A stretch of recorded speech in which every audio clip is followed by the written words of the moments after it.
கர்த்தருடைய பரிசுத்த நாமத்திற்கு மகிமை உண்டாகட்டும். இந்த அதிகாலை வேளையில் நேரலையில் இணைக்கப்பட்டிருக்கிற ஒவ்வொருவரையும் நேரடியாய் ஆலய வளாகத்தில் வந்து அமர்ந்து கர்த்தருடைய வார்த்தையை கேட்க தாகத்தோடு அமர்ந்திருக்கிற ஒவ்வொருவரையும் வானத்தையும் பூமியையும் படைத்த ஆண்டவராகிய இயேசுவின் நாமத்தில் அன்போடு நான் உங்களை வாழ்த்துகிறேன், வரவேற்கிறேன்.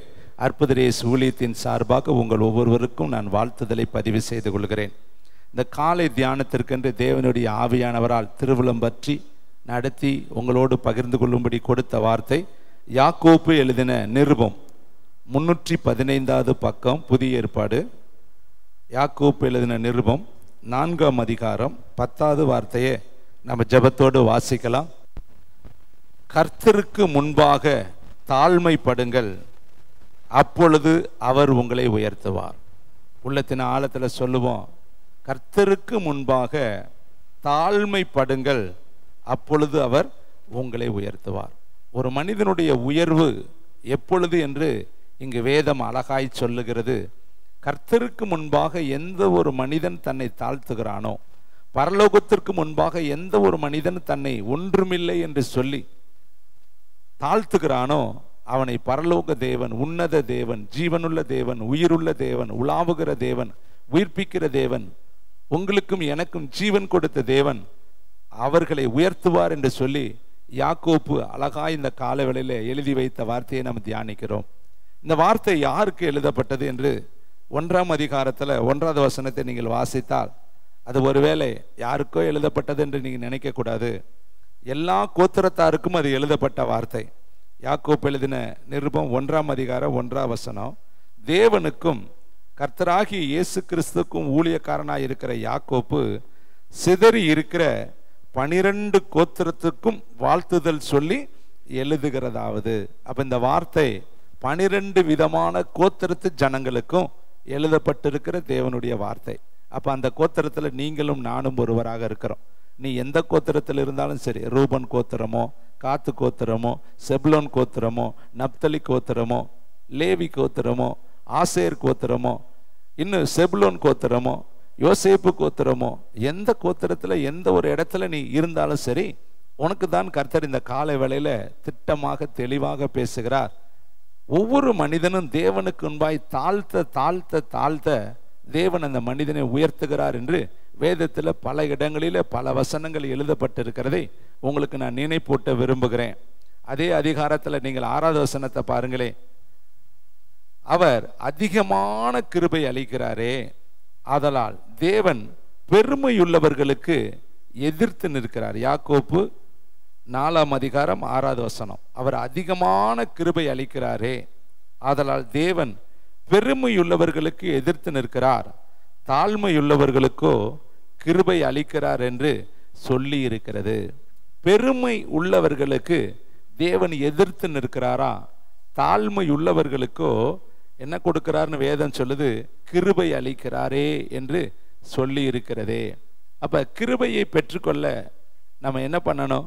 தாழ்மையாய் நடந்துட்டாலே தாழ்மையுள்ளவர்களுக்கு கர்த்தர் அதிகமான கிருபை அளிக்கிறார் என்று வேதம் சொல்கிறது. இன்னும் பாருங்கள், வேதத்தில் ஒரு சில வசனங்களை நினைப்பூட்டிட்டு தேவன் கொடுத்த பகுதிக்குள்ள போனால் நல்லது. நீதிமொழிகள் புஸ்தகம் 15ஆம் அதிகாரம் 33வது வசனத்தை சாலமோன் என்கிற ஞானி எழுதின வேதாகம பகுதி. நீதிமொழிகள் புஸ்தகம் 15ஆம் அதிகாரம் 33வது வார்த்தையை நான் வேதாகமத்தில் எடுத்து இந்த காலை பொழுதுல வாசிக்கல. கர்த்தருக்கு பயப்படுதலே ஞானத்தை போதிக்கும், மேன்மைக்கு முன்னானது தாழ்மை. கர்த்தருக்கு பயப்படுதலே என்ன ஒரு மனுஷனுக்கு கொண்டு வருமா? ஞானத்தை கொண்டு வரும். மேன்மை வரணும்னா அவன் என்ன பண்ணணுமா? தாழ்மையா இருக்கணுமா. மேன்மைக்கு முன் ஆனது தாழ்மை என்று வேதம் சொல்கிறது. நீ மேன்மை அடையணும்னா அதுக்கு முன்னாடி நீ செய்ய வேண்டிய ஒன்னே ஒன்று, தாழ்மையாய் நடந்து கொள்ளணும். எல்லா இடத்துலையும் தாழ்மை தான் ஒரு மனிதனை கர்த்தர் உயர்த்துவதற்கு அடையாளமா இருக்கு. ஆகாப் தாழ்த்தினதை பார்த்தாயா என்று கர்த்தர் கேட்கிறார். ஆகாப் செய்யறது எல்லாமே அருவருப்பான காரியம், விக்கிரக காரியங்கள், விக்கிரகத்துக்கு அதிக முக்கியத்துவம் கொடுத்த மனிதன், இஸ்ரவேலை பாவத்துக்குள்ள நடத்தின ஒரு மனிதன், இஸ்ரவேலை பலிபீடத்தை மறக்க பண்ணின ஒரு மனிதன், இஸ்ரவேலிலே அசுத்தமங்களை அதிகமாய் நடப்பித்த ஒரு மனிதன். ஆனாலும் தேவனுக்கு முன்பாய் அவன் தாழ்த்தின பொழுது கர்த்தர் சொன்னாரு, அவன் எனக்கு முன்பாய் அவன் தாழ்த்தினதை பார்த்தாயா என்று சொல்லி கர்த்தர் தன்னுடைய தீர்க்கனிடத்தில் பேசுகிறதை வேதத்தில் வாசிக்கிறோம். அப்போ தேவன் ஒரு மனிதனுடைய முகத்தை மட்டுமல்ல, அவனுடைய இருதயத்தையும் அவன் தேவனுக்கு முன்பாய் தன்னை தாழ்த்துவதையும் அவர் பார்க்கிற ஒரு தேவனாக இருக்கிறார். இந்த கால வேளையில் தாழ்மைப்படுங்க, அப்பொழுது கர்த்தர் உங்களை உயர்த்துவார். ஒரு சில வசனங்களை உங்களுக்கு மத்தியில் நான் வைக்க விரும்புகிறேன். சங்கீதங்களின் புஸ்தகம் 40வது சங்கீதம் 17வது வசனத்தை நம்ம வாசித்து பார்க்கலாம். தாவீது சொல்லக்கூடிய ஒரு அழகான வார்த்தையை இந்த காலை வேளையில் நமக்கு நினைப்பூட்டுதலாக ஆவியானவர் வாசிக்க உதவி செய்வாராக. 695வது பக்கம். நான் சிறுமையும் எளிமையுமானவன், கர்த்தரோ என் மேல் நினைவாய் இருக்கிறார். தேவரீர் என் துணையும் என்னை விடுவிக்கிறவருமாய் இருக்கிறீர், என் தேவனே தாமதியாதேயும். அழகான ஒரு வார்த்தை அல்லவா? நான் சிறுமையும் எளிமையும் ஆனவன்.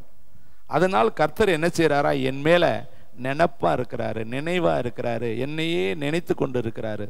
அப்ப சிறுமையானவர்களையும் எளிமையானவர்களையும் தாழ்த்துகிறவர்களையும் தேவ சமூகத்துல ஆவியில எப்படி இருக்கிற உண்மையா இருக்கிறவர்களையும் கர்த்தர் நினைத்து கொண்டு இருக்கிறாராம். இந்த வார்த்தை அதைத்தான் சொல்கிறது. நான் சிறுமையும் எளிமையுமானவன், கர்த்தரோ என் மேல் நினைவாய் இருக்கிறார். நீங்க தேவனால் நினைக்கப்படணும்னா, கர்த்தர் உங்களை நினைக்கணும்னா, உங்கள் குடும்பத்தை நினைக்கணும்னா, உங்க பிள்ளைகளை நினைக்கணும்னா, நீங்க செய்ய வேண்டிய ஒரு காரியம், கர்த்தரிடத்துல போய் சாஷ்டாங்கமாய் விழுந்து, ஆண்டவரே நான் தாழ்மையாய் உம்மை ஆராதிக்கிறேன். பாருங்க, 3 சாஸ்திரிகள் ஞானம் பெற்றவர்கள், கிழக்கிலிருந்து புறப்பட்டு வருகிற ஞானத்துக்கு பேர் போனவர்கள், வானிலை ஆராய்ச்சியாளர்கள், வானத்தை கணிக்கக்கூடியவர்கள், வானத்துல நகரு உண்டாகக்கூடிய நட்சத்திரங்களை எல்லாம் அவர்கள் கணித்து, இந்த நட்சத்திரம் புறப்படுவதனுடைய நோக்கம் என்ன, இந்த நட்சத்திரம் யாரை குறிக்கிறது, இந்த நட்சத்திரம் புறப்பட்டு போவதுன்னா இதுல இருந்து என்ன நமக்கு சொல்லப்படுகிறது என்பதை அந்த அளவுக்கு வானிலை ஆராய்ச்சியாளர்களாய் அவர்கள் இருந்து அதை கண்டுபிடித்து, அது புறப்படுகிற திசையை நோக்கியே இரவு நேரத்திலேயே பிரயாணம் பண்ணி அவர்கள் இயேசுவினிடத்தில் வருகிறார்கள். வந்து என்ன பண்ணினார்கள்? முன்னாடி தாழ்மையாய் சாஷ்டாங்கமாய் விழுந்தார்களாம். அவர்கள் ஞானவான்கள், வானிலை ஆராய்ச்சியாளர்கள். அவர்கள் கொண்டு வந்த வெள்ளை போலம், குங்குலியம், விலை உயர்ந்த பொருட்களை அவர்கள் கொண்டு வந்தார்கள். வயதில் முதிர்ந்தவர்களாய் இருந்தார்கள். ஆனாலும் கூட பாலகனாய் பிறந்த இயேசு முன்பாய் சாஷ்டாங்கமாய் விழுந்து அவரை பணிந்து கொண்டு அவருக்கு மகிமை செலுத்தினார்கள் என்று சொல்லி வேதத்தில் எழுதப்பட்டிருக்கிறது. இதை கேட்கிற தம்பி, தங்கச்சி, தாயே, தகப்பனே, ஒரு மனிதன் இந்த உலகத்தில் உயர்த்தப்படணும்னா அவன் செய்ய வேண்டிய முதல் வேலை, அவன் தன்னை தேவனிடத்தில் தாழ்மையோடு ஒப்பு கொடுக்கணும். ஏசப்பா, நான் உமக்கு முன்னாடி தாழ்மையாய் வந்து உம்மை தொழுது கொள்கிறேன், உம்மை பணிந்து கொள்கிறேன், உமக்கு நான் நேரத்தை கொடுக்கிறேன், என்னுடைய பிரயாசத்தின் பலனை உமக்கு நான் தகனமாய் செலுத்துகிறேன்னு சொல்லி நம்ம எந்த அளவுக்கு நம்மை தாழ்த்துகிறோமோ அந்த அளவுக்கு கர்த்தர் நம்மளை உயர்த்துவார். சங்கீதங்களின் புஸ்தகம் 37ஆம் சங்கீதம் 34வது வசனத்தையும் கூட நான் உங்களுக்கு நினைப்பூட்ட விரும்புகிறேன். 37வது சங்கீதம் 34வது வார்த்தையை நம்ம எல்லாரும் சேர்ந்து வாசித்து பார்க்கலாமா? நீ கர்த்தருக்கு காத்திரு, அவருடைய வழிகளை கைக்கொள், அப்பொழுது நீ பூமியை சுதந்திரித்துக் கொள்வதற்கு அவர் உன்னை உயர்த்துவார். பாருங்க, நீ கர்த்தருக்கு காத்திருந்து அவருடைய வழிகளை எல்லாம் நீ கை கொள்ளணுமா? அவர் வழி என்னது?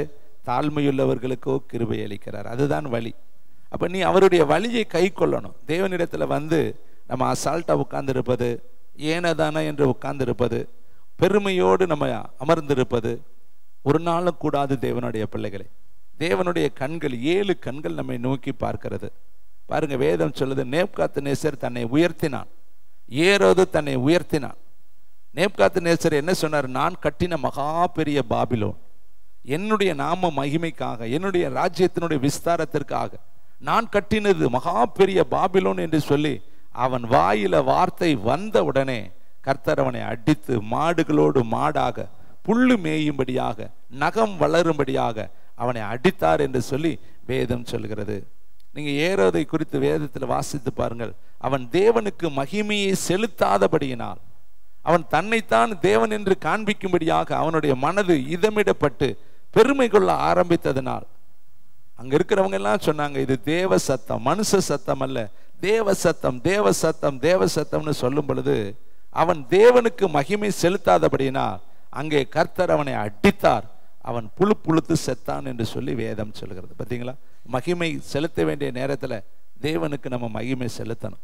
ஒவ்வொரு நாளும் காலையில் எந்திரிச்சு நீங்கள் தேவனுக்கு முன்பாய் நின்று, ஆண்டவரே இந்த நாளில் எல்லா கனமும், எல்லா மகிமையும், எல்லா துதியும், எல்லா ஸ்தோத்திரமும், எல்லா வணக்கமும், எல்லா வாழ்த்துதலும், எல்லா போற்றுதலும், எல்லா புகழ்ச்சியும் நாங்கள் உமக்கே செலுத்துகிறோம் என்று சொல்லி நீங்கள் அவருக்கு மகிமை செலுத்தும் பொழுது அந்த கணத்தில் மகிமையில் அவர் பிரியப்படுகிறார். வேதம் சொல்லுகிறது, இவர்களை எனக்கென்று நான் ஏற்படுத்தினேன், இவர்கள் என் துதியை சொல்லி வருவார்கள். வேதம் சொல்லுகிறது, என் துதியை விக்கிரகங்களுக்கு ஒரு நாள் நான் கொட்டேன் என்று கர்த்தர் எழுதி வைத்திருக்கிறார். இதை கேட்கிற தம்பி தங்கச்சி, இங்க வேதம் சொல்லுது பாருங்கள், உன் வழியை கர்த்தருக்கு ஒப்புவித்து கர்த்தருடைய வழிகளை கை கொண்டு நீ கர்த்தருக்கு காத்திருந்து நீ அவருடைய வழிகளில் நடக்கும் பொழுது அவர் உன்னை உயர்த்துவாராம். இன்னும் ஒரு சில வசனங்களை உங்களுக்கு மத்தியில் வைத்துவிட்டு நான் கடந்து போவது நல்லது. அதே சங்கீதங்களின் புஸ்தகம் 27வது சங்கீதத்தில் 5வது வசனத்தை வாசித்து பாருங்கள். அங்கு வேதம் அழகாய் சொல்லுகிற ஒரு வார்த்தை உண்டு. தீங்கு நாளிலே அவர் என்னை தம்முடைய கூடாரத்தில் மறைத்து என்னை தமது கூடார மலைவிலே ஒளித்து வைத்து என்னை கண்மலையின் மேல் உயர்த்துவார். தீங்கு நாளிலே எல்லாருடைய வாழ்க்கையிலையும் நம்ம எதிர்பார்க்காத தீங்கு வரும். தேவனுடைய பிள்ளைகளை, வேதத்தில் சொல்லப்பட்டிருக்கு, பகலில் உண்டாகும் பயங்கரத்திற்கும் இருளில் நடமாடும் கொள்ளை நோய்க்கும் மத்தியானத்தில் பாழாக்கும் சங்காரத்திற்கும் என்று வேதத்தில் எழுதப்பட்டிருக்கிறது. அதே சங்கீதத்தில் நீங்கள் வாசித்து பார்த்தால், வாதை உன் கூடாரத்தை அணுகாது என்று வேதம் சொல்லுது. அப்போ வாதையும் வரும், பட்ட பகலிலே உண்டாகும் பயங்கரங்கள் வரும். ஆனா அதே பகுதியில் வசனம் சொல்கிறது, உன் கால்கள் கல்லில் இடராதபடிக்கு தேவ தூதர்கள் உன்னுடைய கால்களை தாங்குவார்கள் என்று சொல்லி வேதம் சொல்லுது. எரேமியா 1:5 சொல்றாரு, உன்னை காக்கும்படிக்கு நான் உன்னோடு கூட இருக்கிறேன்னு. அப்ப பயங்கரமான ஆபத்து காலத்திலாம் நம்முடைய வாழ்க்கையில வரும் பொழுது இங்க சங்கீதக்காரர் சொல்றார் பாரு, தீங்கு நாளில் அவர் என்னை தம்முடைய கூடாரத்தில் மறைத்து என்னை தமது கூடார மறைவிலே ஒளித்து வைத்து என்னை கண்மலையின் மேல் உயர்த்துவார். அப்ப நம்முடைய வாழ்க்கையில ஏதாவது ஒரு திடீர் என்று ஒரு சூறாவளிகள், திடீர் என்று ஒரு ஆபத்துக்கள், எதிர்பாராத பயங்கரமான ஒரு சூழ்நிலைகள் உருவாகும் பொழுது தேவாதி தேவனும் கர்த்தாதி கர்த்தரும் தாவீது சொல்றார், யுத்த நாளிலே என் தலையை மூடினார். யுத்தம் நடக்கும் பொழுது எதிரிகளுக்கு தாவீது தெரியாதபடி கர்த்தர் தாவீதினுடைய தலையை மூடினார். அதனாலதான் அவர் சொல்றாரு, யுத்த நாளிலே என் தலையை நீ மூடினீர். என்னன்னா, எதிரிகளை இலகுவாக என்னை கண்டுபிடித்து கொன்று விடாதபடிக்கு உம்முடைய மகிமை என்னை மூடி இருந்தது என்று சொல்லி அந்த வார்த்தையை அவர் சொல்லுகிறதை நாம் வேதத்தில் வாசிக்கிறோம்.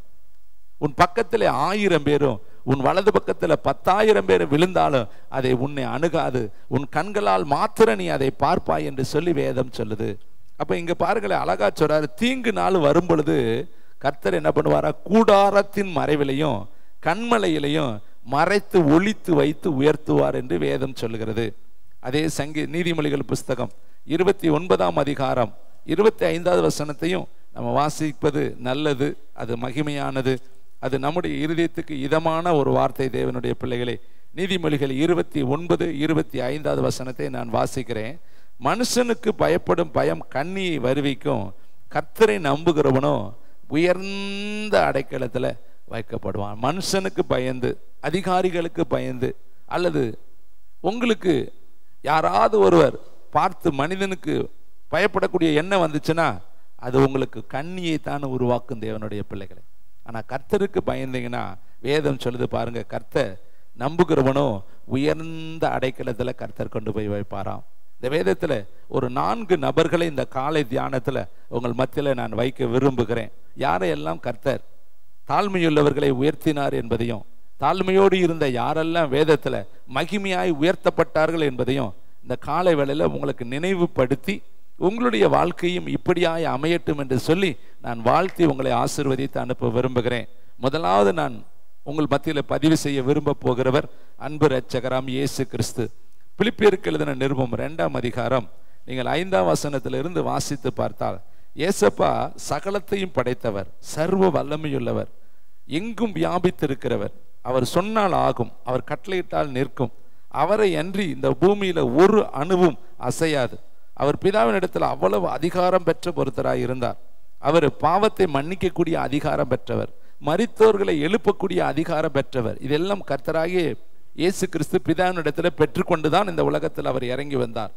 அவ்வளவு பெரிய வல்லமையுள்ள பராக்கிரமசாலியாய் இந்த உலகத்தில் வாழ்ந்து கொண்டிருந்த இயேசப்பா எப்படி அவர் தன்னுடைய வாழ்க்கையை இந்த பூமியிலே வாழ்ந்தார் என்று சொல்லி பிலிப்பியருக்கு எழுதின நிருபம் 2ஆம் அதிகாரம் 5வது வசனம் 271வது பக்கத்தில் வாசிக்கலாமா? 5ஆம் வசனத்திலிருந்து நான் உங்களுக்கு வாசிக்கிறேன். கிறிஸ்து இயேசுவில் இருக்கிற சிந்தையே உங்களிலும் இருக்க கடவுது. அவரு எல்லாவற்றையும் படைத்த தேவன். ஆனால் அவர் சிந்தை எப்படி இருந்தது, அவர் நினைவு எப்படி இருந்தது, அவர் உணர்வு எப்படி இருந்தது, அவர் எப்படிப்பட்ட நடத்தை உள்ளவராய் இந்த பூமியிலே வாழ்ந்தார் என்று வேதம் சொல்லுகிறது. பாருங்கள் அடுத்த வார்த்தை, அவர் தேவனுடைய ரூபமாய் இருந்தும் தேவனுக்கு சமமாய் இருப்பதை கொள்ளையாடின பொருளாக எண்ணாமல் தம்மை தாமே வெறுமையாக்கி அடிமையின் ரூபம் எடுத்து மனுஷர் சாயலானார். அவர் தம்மை தாமே தாழ்த்தி வெறுமையாக்கி எப்படி ரூபம் எடுத்தாரா? ஒரு வேலைக்கார ரூபம், அடிமையின் ரூபம், தாழ்த்துகிற ஒரு ரூபம் எடுத்தார். அவர் வந்து நினைச்சிருந்தாருன்னா நான் ராஜாவா தான் வருவேனா ராஜா வீட்டில் அவர் வந்திருக்கலாம், அல்லது நான் ஒரு அதிகாரியாக தான் வருவேனா அவர் ஒரு அதிகாரி வீட்டில் வந்திருக்கலாம். ஆனால் அவர் எப்படி வந்தார்? ஒரு தச்சன் வீட்டில், ஏழை வீட்டில். அவர் பிறந்த இடம் ஒரு மாட்டு தொழுவத்தை அவர் தெரிந்து கொண்டார். அவரே தன்னுடைய பிறப்பிடத்தை தெரிந்து கொண்டார். நான் இந்த பூமிக்கு போகும் பொழுது ஒரு கொட்டாரத்தில், ஒரு மாட்டு தொழுவத்தில், ஒன்றுமில்லாத ஒரு இடத்துல, ஒரு ஏழை குடிசையில், ஒரு ஏழை வீட்டில், ஒரு தச்சன் வீட்டில் நான் போகிறேன் என்று சொல்லி பிதாவின் இடத்துல அவர் அந்த கிருபையை பெற்றுக்கொண்டு இறங்கி வந்தார். பாருங்களேன், வேதம் சொல்லுது தம்மை தாமே வெறுமையாக்கி எப்படி எடுத்துக்கொண்டார்? அடிமையின் ரூபம் எடுத்து மனுஷர் சாயலானார். அவர் மனுஷ ரூபமாய் காணப்பட்டும் மரண பரியந்தமும், அதாவது சிலுவையின் மரண பரியந்தமும் கீழ்ப்படிந்தவராய் தம்மை தாமே தாழ்த்தினார். அப்ப ஏசப்பா கிட்ட என்ன காரியம் இருக்கு? தாழ்மை, அதிகமான ஒரு தாழ்மை இருந்துச்சு. எந்த இடத்துலையும் பாருங்க அவர் தாழ்மையாய் நடந்து கொண்டார். தலையில கொட்டினவர்களுக்கும் தலையை குனிந்து கொடுத்தார். கன்னத்தில் அறையிறவங்களுக்கும் கன்னத்தை மறைக்கவில்லை, கன்னத்தை அடிப்பதற்கு கொடுத்தார். சட்டைகளை பிடிச்சு இழுக்கு, வஸ்திரங்களை கிழிக்கும் பொழுதும் அவர் அமைதியாக இருந்தார்.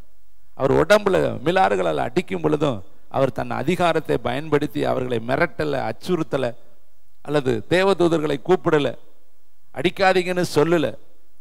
எல்லா இடத்துலையும் அவர் ஒரு தாழ்மையின் ரூபமாய் அவர் நடந்து கொண்டார். ஏனென்றால் அவர் இறங்கி வந்த ரூபமே தாழ்மையின் ரூபத்தில் அவர் இறங்கி வந்தார். சொல்றார் தம்மை தாமே தாழ்த்தினார்.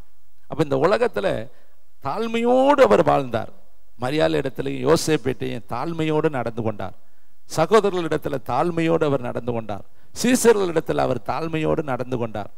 எங்கு பிரயாணம் பண்ணினாரோ அவர் தாழ்மையோடு தான் நடந்து கொண்டார். யாரையும் அவர் அதிகாரத்தோடு, நான் பெரிய அதிகாரம் உள்ளவர், நான் தான் தேவன், நான் சொல்றதான் நீங்க கேட்கணும்னு அவர் எந்த ஒரு இடத்திலையும் மக்களையோ சகோதரர்களையோ சீசர்களையோ அச்சுறுத்தினதாக வேதத்துல பார்க்க முடியாது. அந்த அளவுக்கு தனக்கு எல்லாமே தெரிந்திருந்தாலும், எல்லா அதிகாரமும் இருந்தாலும், அவர்தான் படைப்பின் காரணராய் இருந்தாலும், சகலமும் அவரை கொண்டும் அவருக்காகவே உருவாக்கப்பட்டது என்று வேதம் சொல்லுது. ஆனால் அவர் எப்படி இருக்கிறார்? தாழ்மையின் ரூபமாயிருந்தார்.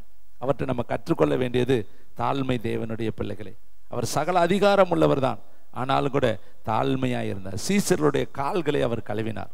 சீசருடைய கால்களை கழுவி நமக்கு ஒரு மாதிரியை கர்த்தர் கற்றுக் கொடுத்தார். பாருங்களேன், 1 மைல் தூரம் கூப்பிட்டால் 2 மைல் தூரம் போங்கன்னு கற்றுக் கொடுத்தார். இன்னும் பாருங்களேன், மத்தேயு புத்தகத்தில் அவர் கற்றுக் கொடுத்த ஆழமான ஒரு பகுதியை நான் இந்த காலை வேளையில் உங்களுக்கு நினைப்பூட்ட விரும்புகிறேன். 5ஆம் அதிகாரம் 44வது வசனம். தயவுசெய்து எல்லாரும் படிக்கலாம். இந்த வசனம் ரொம்ப ஆழமான ஒரு பகுதி. நம்ம வாழ்க்கையில் இந்த லென்த் காலத்தில் இது நம்முடைய வாழ்க்கையில் அபியாசப்படுத்துகிறோமா அல்லது இந்த வசனத்தையாவது நம்ம யோசித்து பார்க்கிறோமா என்கிறதை நம்ம நினைப்பூட்ட விரும்புகிறேன். மத்தேயு 5:44, நான் உங்களுக்கு சொல்கிறேன், உங்கள் சத்துருக்களை யாரை சிநேகிக்கணுமா? உங்களை எதிராளிகளை, உங்களை கஷ்டப்படுத்துறவங்களை, உங்களை துன்பப்படுத்துறவங்களை, உங்களுக்கு நேர் எதிராக யார் நிற்கிறாங்களோ அவங்கள என்ன செய்ய சொல்லி இருக்கிறாரு? சிநேகிக்க சொல்லியிருக்காரு. சத்துருவை சிநேகிங்கள். அடுத்து, உங்களை சபிக்கிறவர்களை, ஆமென், சபிக்கிறவர்கள். நம்ம அப்படி சபிக்கிறவங்களை என்ன செய்வோம்? நம்மளும் சபிப்போம். பாருங்க, சீமையை தூசித்தான். கூட இருக்கிற யோவாப்பு சொன்னார், ஒரே வெட்டா வெட்டிரவா. சவுல் தாவீது கையில குகைக்குள்ள சிக்குவர். கூட இருக்கிற யோவாபு சொல்லுவேன், ஒரே குத்தா குத்திடுவா, இது நல்ல சான்ஸ், நல்ல ஒரு இடத்துல அவர் நம்ம கையில மாட்டி இருக்கிறார். இப்ப நினைச்சா ஒரே குத்தா என்ன பண்ணிப்பலாம், சத்துரு தான் துரத்தி துரத்தி வருகிறான். ஆனா சீமையையும் அவன் உடனே கொள்ளல, சவுலையும் வாய்ப்பு 2 முறை கர்த்தர் கொடுத்தும் அவன் மேல அவர் கை போடல. சொல்றாரு, நான் ஒரு நாள் அபிஷேகம் பெற்ற ராஜாவை நான் தொடமாட்டேன், நான் கர்த்தருக்கு பயப்படுகிறவன் என்று 2 முறை சவுலை ஜீவன் தப்ப அவன் விட்டு விட்டான். இதை கேட்கிற தம்பி தங்கச்சி, அப்ப ஏசப்பா என்ன நமக்கு சொல்லியிருக்காரு, சபிக்கிறவர்களை ஆசீர்வதிங்க, உங்களை உங்க சத்துருக்களை சிநேகிங்க. நம்மளை சிநேகிக்கிறவங்களையே நம்ம சிநேகித்தா இது என்ன சிநேகம்? நம்மளை நேசிக்கிறவங்களையே நம்ம நேசிச்சுக்கிட்டே இருக்கிறோம். உங்க ஃப்ரெண்டவே நீங்க ஃப்ரெண்டு பண்ணி நேசிச்சா என்ன பிரயோஜனம்? அல்லது உங்களை அன்பு கூறுறவங்களையே நீங்க அன்பு கூர்ந்தா அதுல என்ன பிரயோஜனம்? அவங்க தான் ஏற்கனவே அன்பு கூறுறாங்களே. கர்த்தர் எப்படி சொல்லிருக்கிறார், சத்துருக்களை போய் சிநேகிங்க, உங்களை சபிக்கிறவங்களே நீங்க ஆசீர்வதிங்க. அடுத்து பாருங்களே, உங்கள் பகைக்கிறவர்களுக்கு நன்மை செய்யுங்க. உங்களை யாரு பகைக்கிறாங்களோ, உங்களுக்கு யாரு உங்களுக்கு துரோகம் பண்றாங்களோ, யாரு உங்களை புறம்பே தள்ளுறாங்களோ, யாரு உங்களை வேண்டா வெறுப்பாய் தள்ளுறாங்களோ, அவங்களுக்கு கர்த்தர் என்ன செய்ய சொல்லியிருக்கிறாரு, நன்மை செய்யுங்க.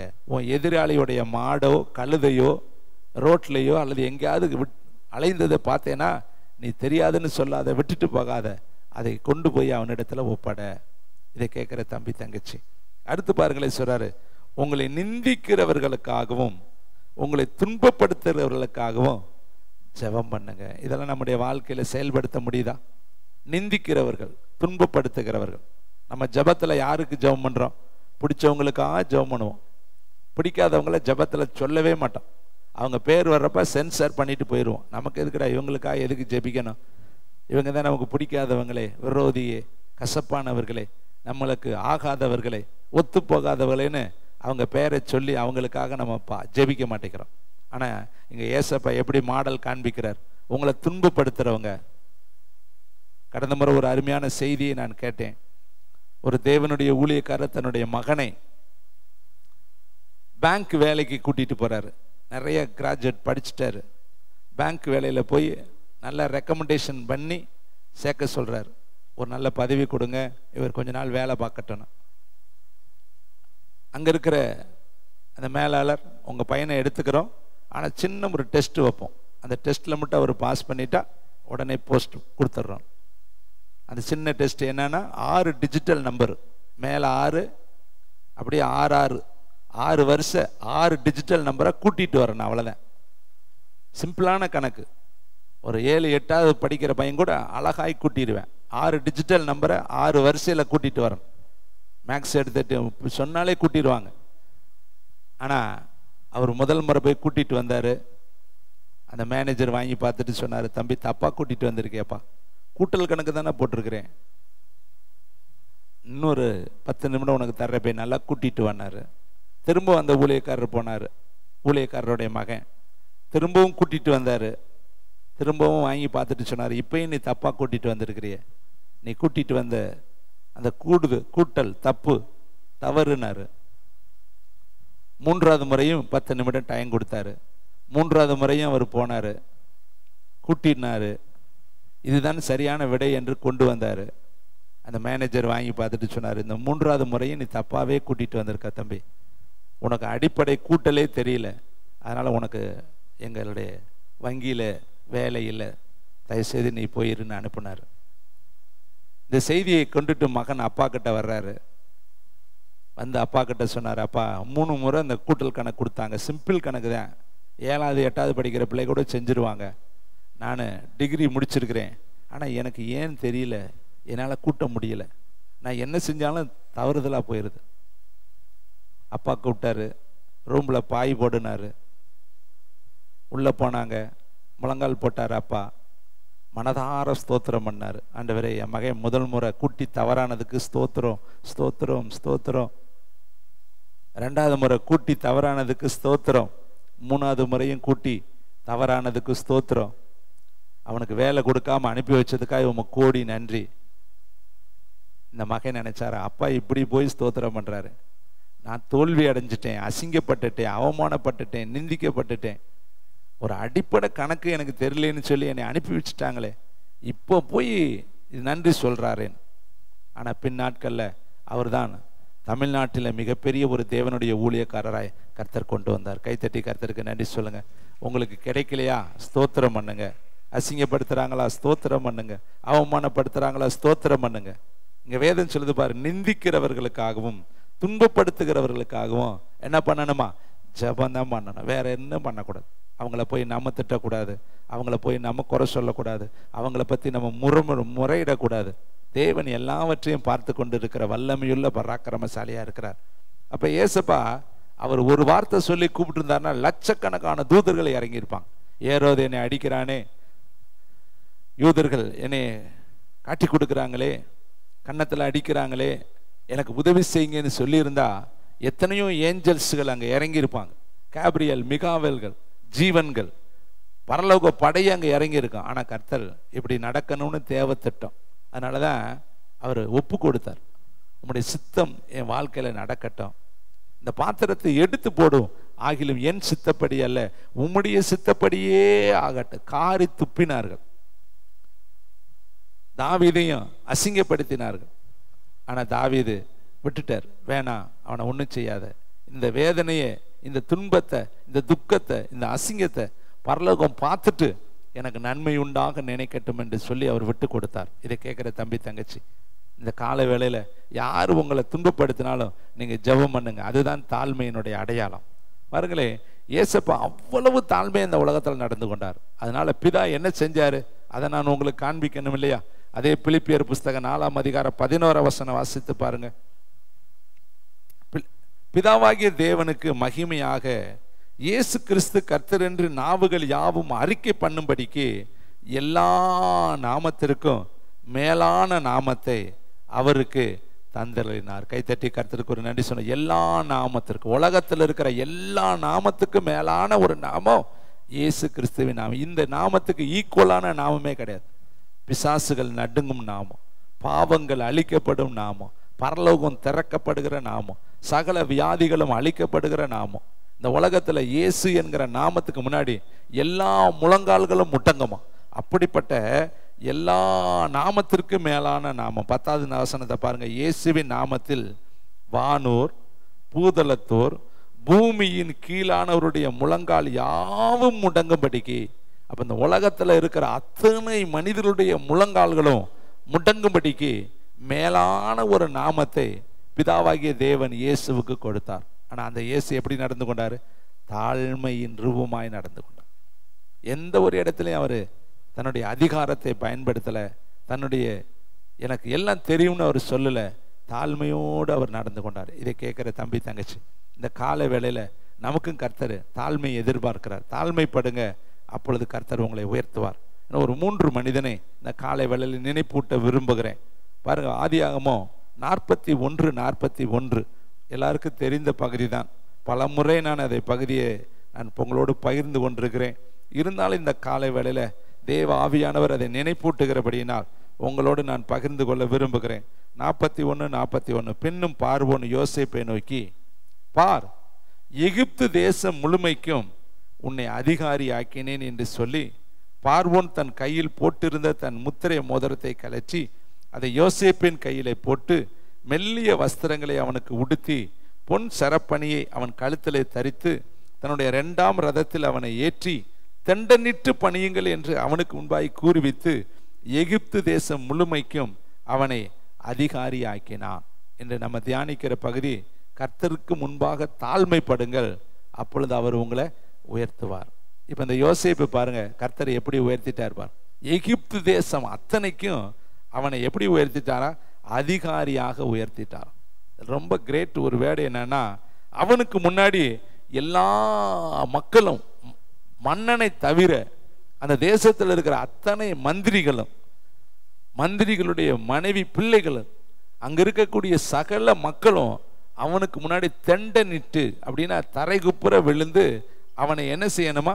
பணியணுமா. பணியுங்கள் என்று அவனுக்கு முன்பாக கூறுவித்து 2ஆம் ரதத்தை கொடுத்து மெல்லிய வஸ்திரத்தை கொடுத்து பொன் சரப்பணி அவனுக்கு கொடுத்து அந்த தேசத்துல அதிகாரியாய் கர்த்தர் உயர்த்தினாராம். அப்போ இந்த யோசேப்புக்கு எவ்வளோ பெரிய உயர்வு ஆண்டவர் கொடுத்துருக்கிறார். ஆனால் அவன் எவ்வளோ தாழ்மையாக நடந்து கொண்டான், எவ்வளவு நொறுக்கப்பட்டான், எவ்வளவு வேதனைகளை அவன் சகித்தான், எத்தனை பாடுகள் வழியாக அவன் கொண்டு போகப்பட்டான். அத்தனை இடத்துலையும் அவன் தாழ்மையாய் நடந்து கொண்டான். எந்த இடத்துலையும் தன்னை உயர்த்தி அவன் காண்பிக்கல. தாழ்மையுள்ளவர்களுக்கோ கர்த்தர் கிருபை அளிக்கிறார். இன்னொரு மனிதனை உங்களுக்கு நான் காண்பிக்க விரும்புகிறேன். 1032 பக்கம் தானியேல் தீர்க்க தரிசன புஸ்தகம். இந்த தானியேலும் பாருங்க, தேவனுக்கு முன்பாய் தன்னை தாழ்த்தி தாழ்த்தி தாழ்த்தி தாழ்த்தி அவன் ஜெபிப்பான். எப்பொழுதும் அவனுடைய வேலை ஜெபிக்கிறதான அவனுடைய பிரதானமான வேலை. 1032 பக்கம். தேங்க்யூ வண்டர்ஃபுல் த ஹோலி ஸ்பிரிட். 48வது வசனத்தை வாசிக்கலாமா? பின்பு ராஜா தானியேலை பெரியவனாக்கி அவனுக்கு அநேகம் சிறந்த வெகுமதிகளை கொடுத்து அவனை பாபிலோன் மாகாணம் முழுமைக்கும் அதிபதியாகவும் பாபிலோனில் உள்ள சகல ஞானிகளின் மேலும் பிரதான அதிகாரியுமாக நியமித்தான். தானியேல் ராஜாவை வேண்டிக் கொண்டதன் பேரில் அவன் சாத்ராக் மேஷாக்கையும் ஆபேத் நேகவையும் பாபிலோன் மாகாணத்து காரியங்களை விசாரிக்கும்படி வைத்தான். தானியேலோ வென்றால் ராஜாவின் கொலுமண்டபத்தில் இருந்தான். இனி நீங்க பின்னாடி பகுதியில் வாசித்து பார்த்தீங்கன்னா அவனுடைய தானியேலுடைய காரியம் எல்லா ராஜாக்களுடைய காரியத்திலையும் அவனுக்கு எப்படி இருந்துச்சான்? ஜெயமா இருந்தது என்று வேதம் சொல்லுகிறது. பாருங்கள், 6ஆம் அதிகாரம் 28 வசனம். தரியுவின் ராஜ்யபார காலத்திலும் பெர்சியனாகிய கோரேசுடைய ராஜ்யபார காலத்திலும் தானியேலின் காரியம் ஜெயமாயிருந்தது.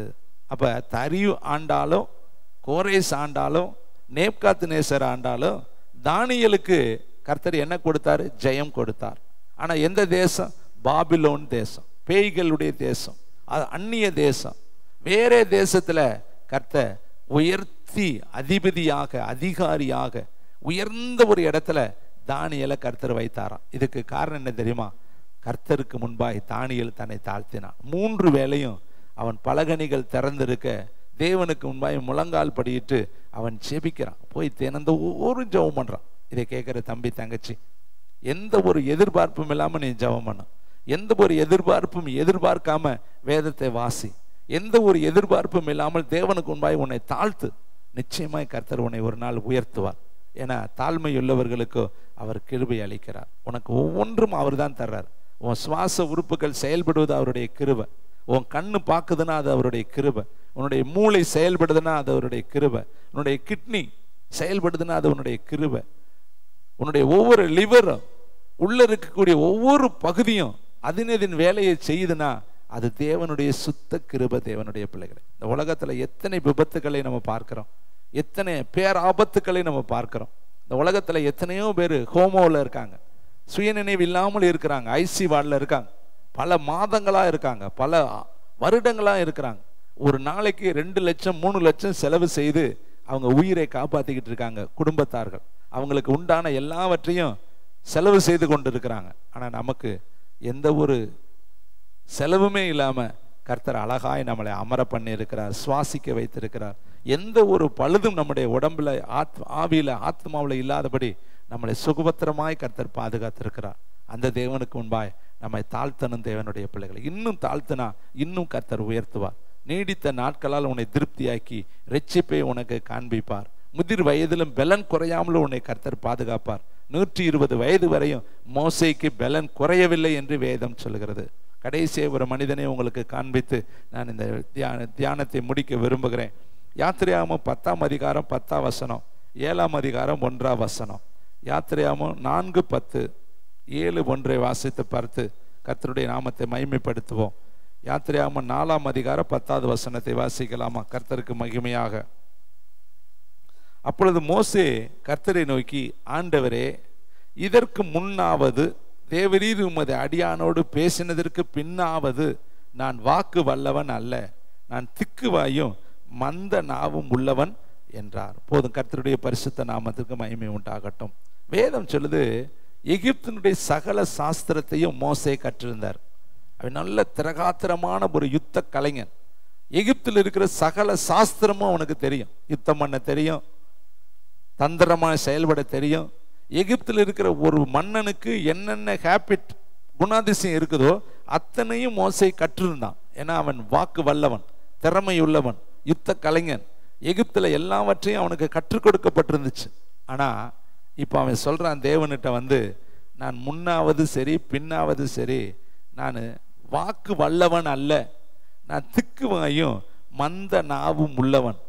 அடுத்த வார்த்தையை பாருங்களே, 12வது வசனத்தில் அவன் சொல்கிறான், நீ போ, நான் உன் வாயோடு இருந்து நீ பேச வேண்டியதை உனக்கு போதிப்பேன் என்றார். அதற்கு அவன், ஆண்டவரே, நீர் அனுப்ப சித்தமாய் இருக்கிற யாரையாகிலும் அனுப்பும். கர்த்தர் அவனை ஊழியத்துக்கு கூப்பிட்டு எகிப்திற்கு போங்கிறாரு.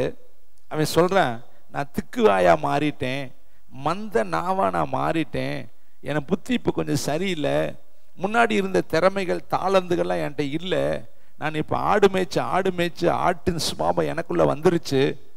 முன்னாடி ஒரு வேளை நீங்கள் வந்து கூப்பிட்டுருந்தீங்கன்னா கூட அந்த காலத்தில் எனக்கு நல்ல சரீரத்தில் பலன், மனதில் தைரியம் இருந்துச்சு.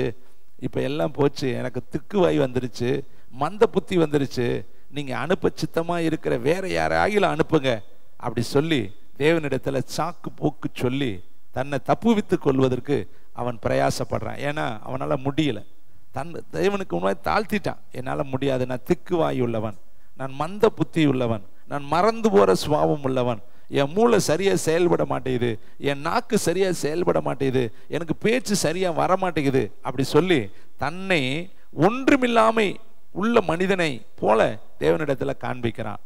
ஆனால் கர்த்தர் அவனை என்ன பண்ணினார் பாருங்க. வேதம் சொல்கிறது, அழகாய் கர்த்தர் அவனை 7ஆம் அதிகாரம் 1ஆம் வசனத்தை வாசிக்கிறேன். அவனை கர்த்தர் என்ன சொன்னார்?